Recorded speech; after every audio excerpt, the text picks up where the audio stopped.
জনাইছো যেহেতু আপোনালোকে গম পাইছে অসমৰ যি পৰিস্থিতি আমাৰ আদিবাসী জনগোষ্ঠীসকল চাহ শ্ৰমিক জনগোষ্ঠীসকলৰ আমাৰ দীৰ্ঘদিনীয়া দাবী এটা আছিলে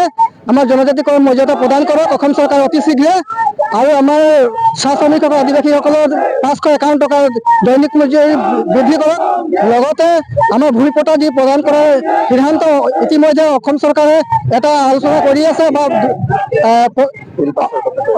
নৱেম্বৰ 25 তাৰিখে যি বিধায়কৰ বিল পাছ হ'ব সেই বিল পাছ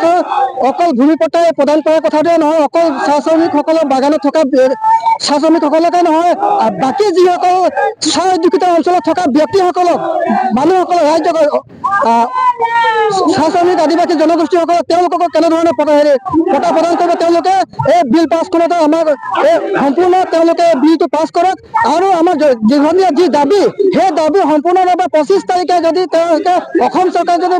হেমাহীন কৰে তেতিয়াহ'লে অনাগত আমি 25 তাৰিখৰ পিছলৈকে আমি এই চৰকাৰক কিন্তু উফৰাই দিম লগতে আমাৰ যিখিনি সীমামূৰীয়া অসম নাগালেণ্ড সীমামূৰীয়া অঞ্চলত যিখিনি আমি বসবাস কৰি থকা জনবসতি মানুহসকল অসমীয়া ৰাইজে যি ভয়টোৰে যি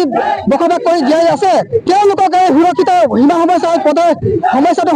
অস্থায়ী সমাধান কৰক তাৰ কাৰণে আমি দাবী জনাইছো নহ'লে অন্যথাই অসম চৰকাৰক আমি আদিবাসী স্বতন্ত্ৰই অনাগত সময়ত নহ'লে আমি এই চৰকাৰখনক ওপৰত পঠিয়াম ইয়াকে কৈ মই ধন্যবাদ জনাইছোঁ।